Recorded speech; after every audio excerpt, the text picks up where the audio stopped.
예, 여러분 안녕하십니까? 지난주 잘 지내셨어요? 자, 금융상품론. 자, 이번 그 5주차 강의가 되겠고, 우리 슬라이드로는 그 세 번째 슬라이드가 되겠습니다. 자, 일반 투자자, 특히 이제 개인이죠. 개인이 접근하기 용이한 금융상품이고, 자, 여기서 얘기하고자 하는 거는, 우리 어디 뭐 특별히 교과서에 이런 내용은 없고요. 우리가 좀 더 금융상품에 대해서 보다 좀 현실감 있게 그 좀 익숙해지고 공부를 하기 위해서 좀 실무적인 그런 내용들이 많이 들어있다고 보시면 되겠습니다. 자, 금융상품, 금융계약. 자, 우리가 그 아마 수업 초반부에 금융상품이란 무엇이고 또 금융자산이란 무엇이고 다 같은 말이죠 사실은. 또 금융계약 또는 그 뭐 필요에 따라서 뭐 증권, 증서 등등 여러 가지 용어들을 사용을 하게 되는데, 자, 보통 우리가 포괄적으로 이제 금융상품이란 용어를 많이 쓰고 실제 우리 이 교과목 이름도 이 Financial Product 금융상품론이죠. 자, 누차 얘기했듯이 여기서 얘기하는 금융상품이라고 하는 거는요.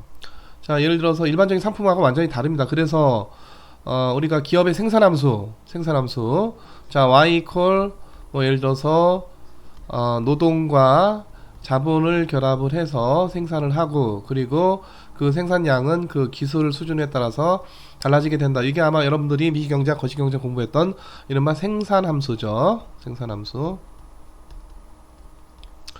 자, 그래서 일반 기업 같은 경우에 그 자본과 노동을 결합을 해서 이 Y 산출물 생산 뭔가를 생산하는데, 뭐가 생산되느냐면 재화 또는 서비스, 이런 게 생산이 되는 거예요. 자, 금융기관이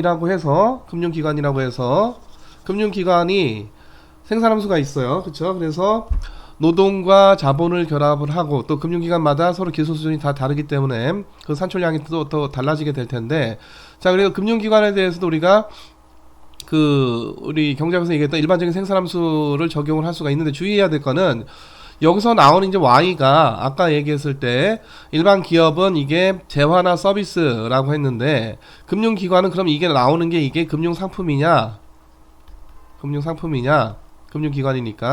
맞습니까? 틀립니까? 이거 아니라고 그랬죠. 금융상품이라고 하는 게 이게 말이 그냥 상품이지 우리가 알고 있는 재화 서비스 그런 그 이 상품들이 아니란 말이에요. 그렇죠? 자, 그래서 그럼 이거 뭐 이 금융기관 이게 뭐가 나오는 거냐? 금융기관은 서비스가 나오죠. 서비스가 어떤 서비스가 나온다? 금융 서비스가 나옵니다. 금융 서비스. 그래서 금융 서비스가 굉장히 다양한데 그 중에 하나가 금융상품을 파는 것 또는 금융상품을 새로 만드는 것 뭐 이런 것들까지 전부 다 어디에 금융 서비스에 포함되는 것이지, 금융상품이라고 하는 게 우리가 알고 있는 일종의 어떤 그 일반적인 그 상품과 마찬가지로 이 금융상품은 이게 그냥 뭐 예를 들어서 실체가 없어요. 뭐 계약서일 뿐인 거지 이거를 생산하는 게 금융기관이 아니다라는 거고요. 자, 그래서 이거 금융상품, 금융계약하고 동일한 말이고, 우리가 일반적인 상품하고는 확연히 다르다라고 하는 것도 여러분들이 꼭 기억을 할 필요가 있고요. 자, 또 하나는 우리가 일반적인 상품은 이거를 우리가 매입해서 소비를 해서 우리가 만족감, 유틸리티가 생기는데, 금융상품은 우리가 이거를 소비하는 게 아니고 오히려 금융상품은 뭐 하기 위해서 저축을 하기 위해서 금융상품을 매입을 하는 거죠. 각종 각양각색의, 그러니까 우리가 쉽게 할 수 있는 예금과 적금 포함한 각양각색의 금융상품을 우리가 매입을 하는 거는 사실은 소비하는 게 아니고, 우리가 일반적인 상품은 소비해서 유틸리티를 만끽을 하는 건데, 금융상품은 사실 이게 저축하는 겁니다. 우리가 금융상품 사가지고 뭐 사실 금융상품 사서 우리 손에 쥐어지는 거는 뭐 계약서도 요즘은 다 전자적 기록이기 때문에 계약서조차도 없죠. 그냥 사인하면 다 끝인데, 자, 그래서 뭐 계약서라도 들고 와서 우리가 계약서를 뭐 먹습니까, 입습니까, 바릅니까? 그런 거 뭐 그렇게 소비하는 거 아니죠. 그래서 오히려 금융상품은 저축하는 것이고, 자, 그래서 일반적인 상품하고 확연하게 다르다라고 하는 거, 금융상품 이거 항상 여러분들이 기억을 해야 되겠습니다. 자, 금융상품은 이게 발행된다, 이게 사실 이 세상에 생겨난다 이런 얘기죠. 근데 이거는 우리 그 일반적인 상품처럼 뭔가 그 노동이 들어가고 자본이 들어가고 뭔가 기술이 들어가고 해서 뭔가 굉장히 힘들게 생산하는 그게 아니라, 거래 양자가 1대1 그냥 계약을 하기만 하면 양자 간에 금융 계약을 하면 되는 거예요. 예를 들어 대출 계약이다 그러면 한쪽은 돈을 빌려준다는 거고 한쪽은 돈을 빌리겠다 이래 해서 대출 계약서만 쓰면 되는 겁니다. 그러면 하나의 대출 채권이라고 하는 게 생겨나게 되는 것이죠. 자, 그래서 발행 시장은 금융상품이 생겨나는 시장은 항상 있어요. 이게 항상 있습니다. 항상 있고 그리고 이제 문제는 유통시장인데 이 모든 금융상품은 유통시장이 있는가? 있는 것도 있고 없는 것도 있습니다. 있는 거를 보통 우리가 증권, 증서, 유가증권, 그래서 뭔가 우리가 이런 것들은 시장성이 있다 또는 양도성이 있다, 남에게 팔 수 있다, 양도성이 있다 또는 우리가 현금성이 높다 또는 뭐 현금성 또는 유동성이 높다 이렇게 얘기하는 거죠. 자, 그래서 이런 보통 증서, 증권, 유가증권 이런 것들 외에 다른 금융상품들 중에서 우리가 주식과 채권 같은 그런 거는 증권이고 유가증권이고 이런 것들은 이 세컨더리 마켓 유통시장이 분명히 있죠. 우리가 쉽게 알 수 있는 주식시장, 채권시장이 있습니다. 그런 것들 외에 다른 금융상품들, 예를 ELS 많이 팔리는데 ELS를 내가 샀다가 다른 사람한테 팔 수 있느냐, 양도할 수 있느냐? 없습니다. 그런 유통시장은 없어요. 그래서 항상 증권, 증서, 유가증권이 있으면은 그 말을 쓰면은 유통시장이 있는 거고 그 말이 없으면 유통시장이 없다는 절대 그런 건 아니지만 꼭 이 절대적으로 나눌 수 있는 그런 구분 기준은 아니지만은 전반적으로 증권, 증서, 유가증권은 보통 유통시장이 있는 금융상품들을 얘기하는 경우가 많고 금융상품들 중에서 상당수는 유통시장이 없는 경우가 상당히 많이 있다라고 하는 것을 여러분들이 항상 기억을 하시면은 좋겠습니다. 자, 누차 얘기했던 유통시장이라고 하는 거는 우리 세컨더리 마켓이고 보통 만약에 우리가 자동차의 유통시장이다 그러면은 이거 뭐라고 그래요? 자동차 유통시장은 중고시장이지. 중고시장, 신차 말고 중고 사고 파는 시장이 세컨더리 마켓, 일반적 세컨더리 마켓 중고시장이고요. 자, 그래서 왜 유통시장이라고 하는 세컨더리 마켓 중고시장인데, 그러니까 이건 신주가 아니라, 그래서 우리가 신주라는 용어가 있고 구주라는 용어가 있어요. 주식에 대해서도.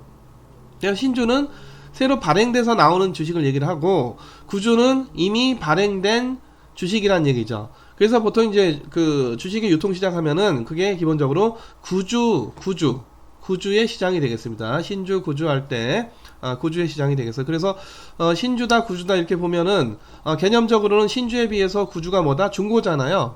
중고. 근데 자동차 중고하고는 의미가 달라요. 예를 들어서 보통주, 신주, 한주하고 구주, 한주는 이게 다른 게 아니라 모든 보통주는 항상 같습니다. 언제 어떻게 발행했든지 간에 모든 보통주는 다 같아야 된다. 그게 기본적인 주식회사, 특히 상법상의 중요한 규정 중에 하나. 보통주 A, 보통주 B, 보통주 C 이와 같이 다르게 구별할 수가 없다. 보통주는 다 보통주다. 그래서 신주, 구주 나누지만은 요거는 이제 지금 당장 발행이 된다 이런 얘기고 이건 이미 발행된 주식이다 이거를 강조하는 말일 뿐이지 이 두 개가 다르다는 얘기는 결코 아니다. 이건 아니다. 신주든 구주든 이게 만약에 보통주면은 보통주는 모두 다 같을 수밖에 없겠고요. 자, 그래서 중고차라든가 이런 우리가 실물 상품에서는 중고라고 하는 게 의미가 있겠지만은 이 증권에서 중고라고 하는 거는 의미가 없죠. 증권이 뭐 어떤 실체가 있어가지고 그게 감가상각되고 뭐 그런 건 없잖아요. 예를 들어서 신규 아파트가 있고 요게 처음엔 신규 아파트지만은 이게 한 3, 4년 지나면 돼요. 중고 아파트가 돼요. 그렇죠? 중고 아파트. 그래서 이 아파트에 대해서도 당연히 이게 신규다. 뭐 흔한 말로 뭐 신빙이다.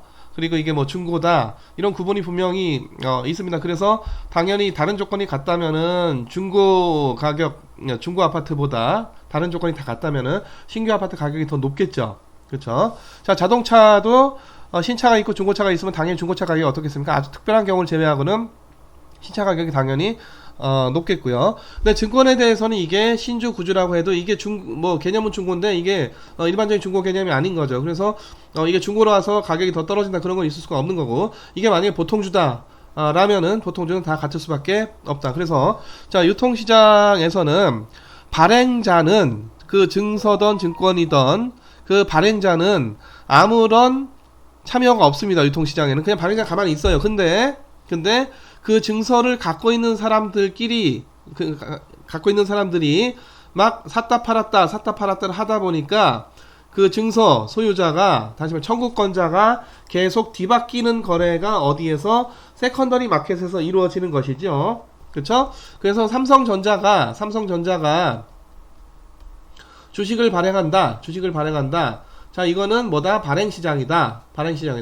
자, 이렇게 발행된 주식이 어디에서? KRX에서 하루에도 뭐 몇십조 원씩 막 거래가 된단 말이죠. 오늘도 아마 거래가 됐을 텐데. 자, 거래가 된다. 이거는 이제 유통시장이고, 그 유통시장에서는 그냥 주식 들고 있는 주식 소유자들이 그냥 샀다 팔았다 하면서 소유권자가 계속 바뀌지만, 이때 삼성전자가 이 유통시장에 참여를 한다, 안 한다? 참여를 할 리가, 하고 말고 할 게 없는 거죠. 다만, 때에 따라서는 삼성전자가 가끔가다 KRX 시장 들어가서 자기네 이른바 자사주 매입 같은 걸 할 수도 있습니다. 자사주 매입. 필요에 따라서. 왜 자사주 매입을 하느냐는 기업 경영에서 필요에 따라서 굉장히 여러 가지 어떤 원인으로 자사주 매입을 하게 되는데요. 보통 이제 자사주 매입을 하게 되면 주가가 뜨죠. 주가가 떠서 그 주식을 갖고 있는 그 주주들이 그 주가 상승에 따른 이득을 얻게 됩니다. 그래서 이와 같이 자기네 주식을 사기 위한 어떤 거래, 이런 아주 예외적인 케이스를 제외하고는 KRX에서 계속 많은 거래가 이루어지는데, 이게 주식 소유자들과 삼성전자가 거래를 하는 게 아니라 누가 주식 소유자와 다른 잠재적인 소유자가 계속 샀다 팔았다 거래를 하는 것이죠. 그게 바로 뭐가 된다? 유통시장이 된다.